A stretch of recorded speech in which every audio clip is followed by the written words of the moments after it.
رب العالمين والعاقبة للمتقين والصلاة والسلام على سيد المرسلين وعلى آله وصحابه وذرياته وأهل بيته أجمعين. بسم اللہ الرحمن الرحیم. گفتگو شروع یہ تھی کہ اقامت کس طریقے کی ہو، یعنی اقامت کے الفاظ کس طرح سے ادا کیے جائیں، فرادہ ادا کیے جائیں یا جفت کے طور پر انہیں پڑھے جائیں. تو اس سلسلے میں 3 موقف آپ کے سامنے بیان کیے گئے تھے. ایک موقف کے قائلین جناب امام مالک اور ان کے متبعین ہیں. ان کا کہنا یہ ہے کہ تمام جو بھی کلمات اقامت ہیں سب کو تنہا فرادہ پڑھے جائیں. اور امام شافعی رحمۃ اللہ علیہ کا موقف اس سلسلے میں یہ گزرا کہ نہیں، تمام کلمات تو فرادہ نہ پڑھے جائیں، بلکہ تمام کلمات تو فرادہ پڑھے جائیں، لیکن ایک کلمہ جو قد قامت الصلاۃ ہے وہ جفت پڑھا جائے، باقی اقامت میں جتنے کلمات پڑھے جائیں وہ سب فرادہ پڑھے جائیں. اس سلسلے میں امام طحاوی رحمۃ اللہ تعالی علیہ نے بہت سی حدیثوں کو امام شافعی کے موقف پر پیش فرمایا، جس سے بظاہر یہ معلوم ہوتا تھا کہ اقامت کے الفاظ فرادہ ہیں. جیسا کہ جناب بلال کی جو روایتیں جناب انس ابن مالک کے حوالے سے جو بھی روایتیں کی گئیں، ان تمام روایتوں میں یہ بات کھل کر کے سامنے آئی تھی کہ فرادہ کلمات اقامت میں کہے جائیں. اور امام شافعی نے ایک دلیل نظر بھی پیش فرمائی تھی، اور امام طحاوی نے اس کا ذکر فرمایا کہ جو نظر کیا تھی.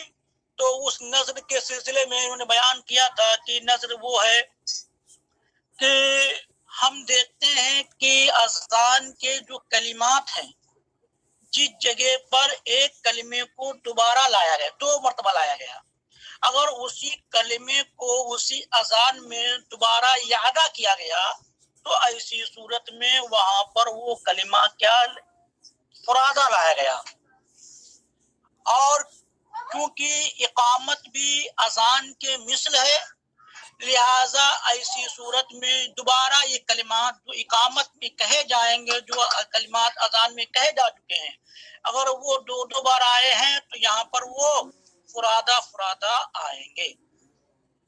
اور کریں یہ جو ہم نے قیاس کیا ہے، جو ہم نے دلیل عقل پیش کی ہے، یہ خود ترتیب اذان سے بھی سمجھ میں آتی ہے. وہ کیسے کہ دیکھیے، پہلے میں کہا اللہ اکبر اللہ اکبر اللہ اکبر، ایک کلمہ، اللہ اکبر اللہ اکبر ایک کلمہ، یہ کلمہ 2 مرتبہ لایا گیا.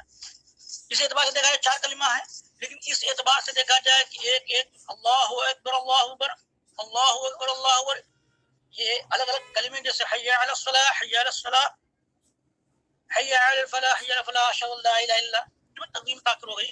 تو اب اس میں یہ آپ اسی میں سے جب اسی اللہ اکبر کو دہرایا گیا، اللہ اکبر کو جب اعادہ کیا گیا اذان میں، تو اس کو صرف 1 مرتبہ لایا گیا. تو اگر 1 مرتبہ لانا یہی ایک ضابطہ اسی طرح اشارہ کرتا ہے کہ اقامت میں بھی کیا جائے، 1 ہی مرتبہ کلمات لائے جائیں. تو امام اعظم ابو حنیفہ رحمۃ اللہ علیہ کی جانب سے امام طحاوی نے اس کا ایک معقول جواب دیا. اول تو یہ جواب دیا کہ آپ کا دلیل عقل اس طور پر پیش کرنا کہ اقامت کو اذان کے مثل قرار دے کر کے اس طور پر کہ دونوں کا حکم ایک کر دینا صحیح نہیں ہے، بلکہ دونوں کا مقصد اور دونوں کا حکم کیا ہے، الگ الگ ہے. مثلا اذان جو ہوتی ہے وہ اعلام عوام الناس ہوتی ہے، تمام سبھی حضرات کے لیے اعلان ہوتی ہے کہ اذان کا نماز کا وقت ہو گیا ہے، آپ لوگ مسجد میں تشریف لے آئیں. لیکن اقامت اس کے لیے نہیں ہوتی. اقامت صرف مسجد میں آئے ہوئے ان افراد کے لیے اعلان ہوتا ہے جو مسجد میں موجود ہیں کہ اب جماعت کا وقت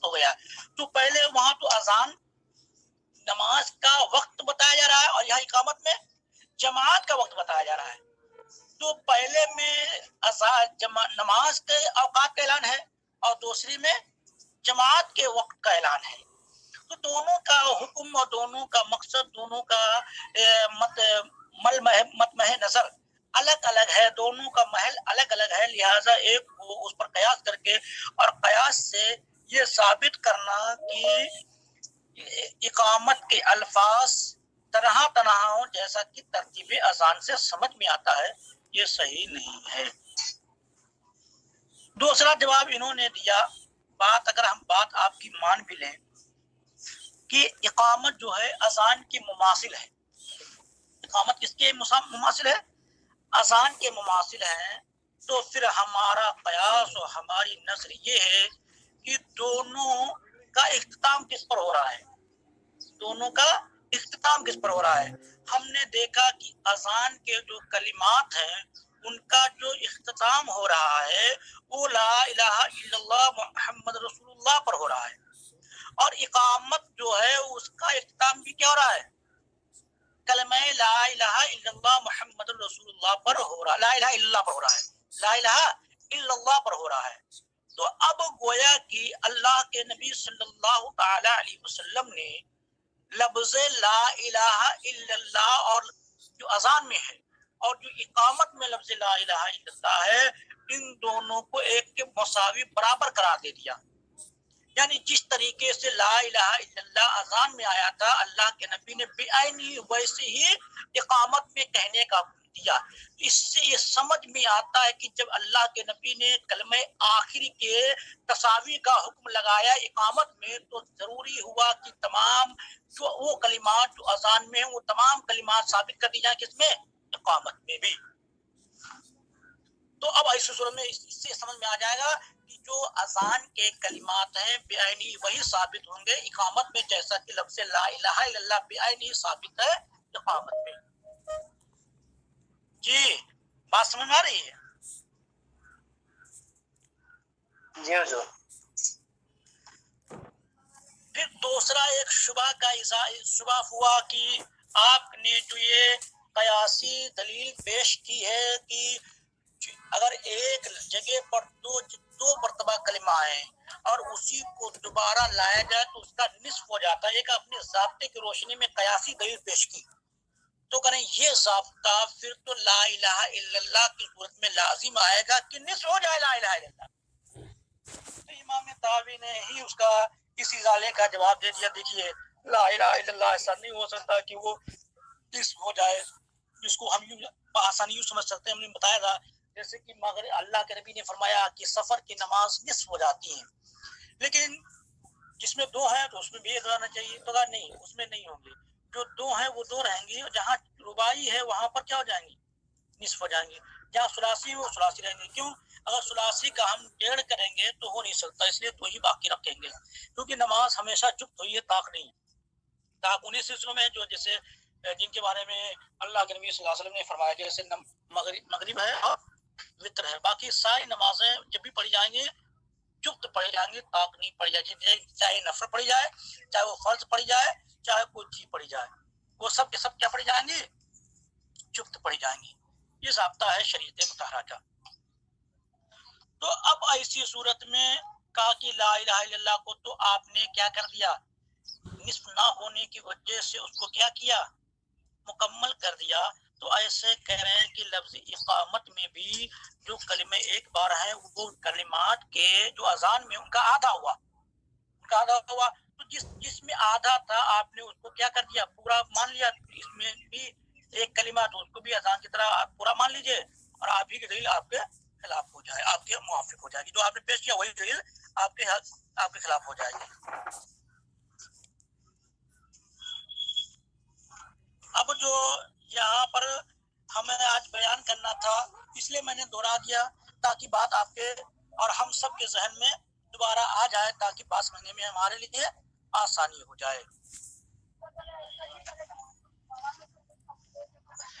اب ان حدیثوں کو امام طحاوی رحمۃ اللہ علیہ بیان فرما رہے ہیں جن کے تعلق سے جو حدیثیں اقامت کے مسنا پر دلالت کر رہی ہیں. اور کہا تھا کہ ایک جواب یہ دیا تھا کہ اگر ان کے معنی جو حدیثیں ذکر کی گئی ہیں ان کے معنی کو اگر صحیح نہیں قرار دیا جائے گا تو پھر تمام احادیثوں میں کیا ہو جائے گا؟ تضاد اور اختلاف ہو جائے گا. جبکہ جناب بلال رضی اللہ تعالی عنہ کا آخری عمل بھی اسی بات پر شاہد ہے کہ وہ آپ آخری عمر میں بھی یعنی نبی اکرم صلی اللہ علیہ وسلم کے دنیا ظاہری کے میں تشریف لے جانے کے بعد بھی آپ نے مسنا جفت اقامت کہی. گویا کہ وہ حدیثیں اس پر معمول کی جائیں گی اور وہ بطور جن بلال نے جو روایتیں کسی سے منقول کیا نسب مالک سے انہوں نے ایک طریقہ بتایا کہ اللہ کے نبی نے ہمیں اس طرح کے کلمات کے کہنے کا حکم دیا. مثلا انہوں نے کہا نسب مالک سے کہ اللہ کے نبی صلی اللہ علیہ وسلم نے مجھے اذان کے کلمات ایسے سکھائے تھے. کیسے کہا تھا؟ اللہ اکبر اشہد ان لا الہ الا اللہ اشہد ان محمد رسول اللہ. اس کا مطلب یہ نہیں ہے کہ ایک ہی بار کہا تھا بلکہ کہا تھا یہ کہ اس طرح کے کلمات ہمارے پاس اللہ کے نبی نے ہمیں سکھایا تھا. یا حضرت زید بن عبداللہ بن زید انصاری کو حکم دیا تھا کہ اللہ کے نبی نے کہ اس طرح کے کلمات جناب بلال کو سکھا دو. یہ مطلب نہیں کہ ایک ہی بار، مطلب اس طرح کا کلمہ تھا اشہد ان لا الہ الا اللہ، اس طرح کے کلمات تھے جو یہ اس پر معمول کیا جائے گا. اور یہ اس میں تفصیل ہے نہیں کیونکہ مجمل ہے اور آگے والی جو حدیثیں آ رہی ہیں وہ مفصل ہیں، لہٰذا مجمل کو مفصل پر معمول کر کے حکم لگایا جائے گا. جن حدیثوں میں تنہا ہے وہ بطور تعلیم تھی اور جس میں مسنا کا قول ہے اس میں بطور احکام جو کہ اللہ کے نبی نے تکبیر پڑھنے کا جو طریقہ بتایا وہ طریقہ مرقوم ہے، لکھا ہوا ہے، وہ طریقہ بیان ہے. دیکھ لیجئے اس میں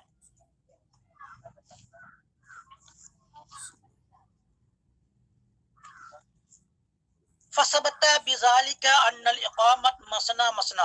ان تمام دلائل سے ثابت ہو گیا کہ اقامت مسنا مسنا ہے. وہذا قول ابی حنیفہ و ابی یوسف و محمد رحمہ اللہ.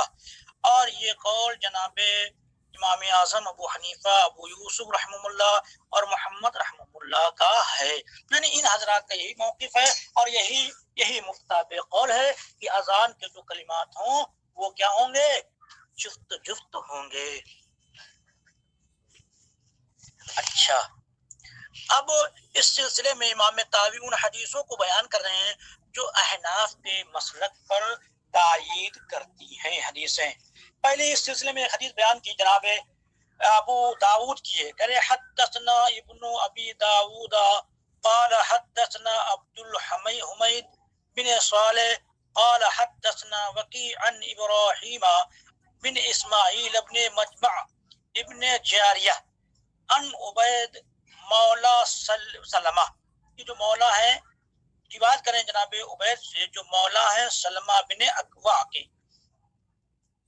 کریں انا سلمہ بن اکوا کانا یسن الاقامہ. کہتے ہیں کہ جناب سلمہ بن اکوا یہ کیا اقامت مسنا مسنا پڑھتے تھے، یعنی اقامت کے جو کلمات تھے وہ جفت کہتے تھے. یہ حدیث بالکل صراحت کے ساتھ جناب ائمہ احناف کی تائید بالکل صراحت کے ساتھ کر رہی ہے.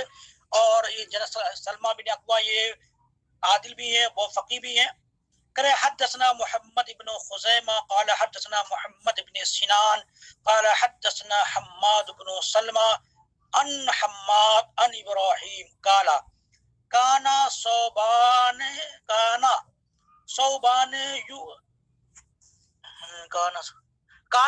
یؤذن مسنا و یقیم مسنا.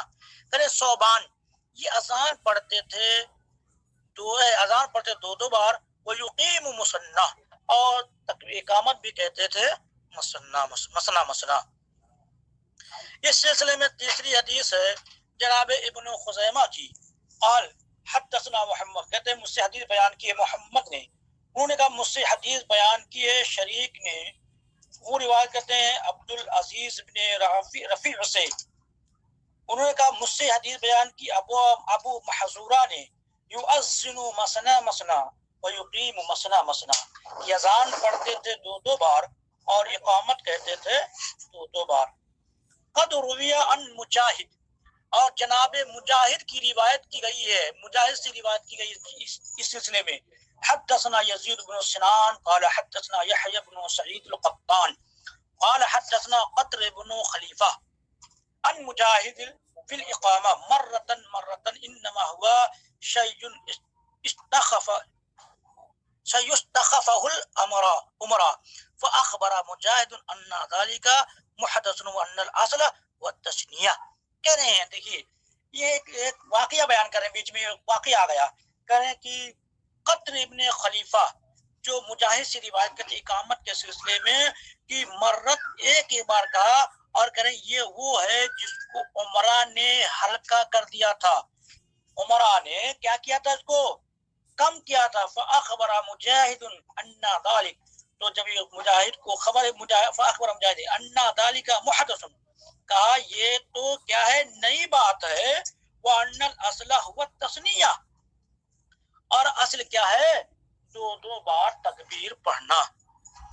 اب یہاں یہ حدیثیں بالکل جناب امام احناف کے قول کی تائید کرتی ہیں، جن سے بات کھل کر کے سامنے آئی کہ وہ تمام حدیثیں جو حضرت بلال کی جو روایتیں ہیں حضرت انس بن مالک کے حوالے سے، ان حدیثوں کو تعلیم پر محمول کر کے یہ حکم نافذ کیا جائے کہ وہ تمام تعلیم پر ہیں، اور یہ تمام حدیثیں اس احکام کی تفاصیل میں موجود ہیں. جی کل کچھ لوگوں نے ہم سے کہا تھا کہ جب یہ اذان و اقامت کا مسئلہ رسول اکرم صلی اللہ تعالی علیہ وسلم کے زمانے میں واقع ہوا اور اس وقت تمام اصحابہ کرام تھے، پھر اختلاف کی وجہ کیا ہے؟ تو میں نے جواب دیا تھا جناب کہ اختلاف صحابہ کرام میں نہیں ہے، کیونکہ یہ بات مستقل طور پر معلوم ہے کہ اگر آپ کسی صحابی کو کوئی حدیث پہنچتی تو فوراً دوسرا صحابی، اگر اس میں سے کوئی کمی ہو جاتی ہوتی تو فوراً دوسرا صحابی اس کو دفع کر دیتے اور اس کو سمجھ لیتے. یہ مسئلہ ہوا تابعین ائمہ مجتہدین میں. مثلا کہا تھا، پھر انہوں نے کہا یہ جب روایت ایک طرح کی ہے، کلمات ایک طرح کی ہیں، تو پھر اصحاب کرام کی اصطلاح کیسے ہوا؟ تو بھائی یہی طریقے سے مثال کے طور پر حضرت بلال رضی اللہ تعالی عنہ کی حدیث کو ایک تابعی نے سنا، اور سننے کے بعد اس نے اپنے اجتہاد کے ذریعے سے یہ فیصلہ صادر فرمایا کہ اقامت مسئلہ ہے، اور کسی دوسرے نے جناب بلال ہی کی وہ روایت سماعت کر لی جو روایت بطور احکام تھی، وہ بطور تعلیم تھی، یہ بطور احکام تھی، تو آپ نے اس حدیث کو روایت کیا، تو اس میں مسئلہ کا قول ہے. یا کسی شاگرد نے اس حدیث کو جناب ابو محذورہ سے کیا کیا، سماعت کی، اور اس کو اپنا مسلک، اپنا مذہب بنایا اور اجتہاد سے ثابت کیا کہ اقامت میں. تو اب یہ جو روایتیں پہنچی ہم تک، اس تابعین میں پہنچی، تو ان تابعین کی وجہ سے ان صحابہ سے جو روایت کیا ہے اس میں اختلاف ہو گیا. اسی وجہ سے اختلاف ہے، نہ کہ صحابہ کرام کے اقوال میں کوئی اور نہ کوئی عمل میں اختلاف ہے. مزید جو حضرت مفتی فیاض مصطفیٰ صاحب نے جو ابواب منتخب فرمائے تھے، اس سلسلے میں 2 باب ہمارے آپ کے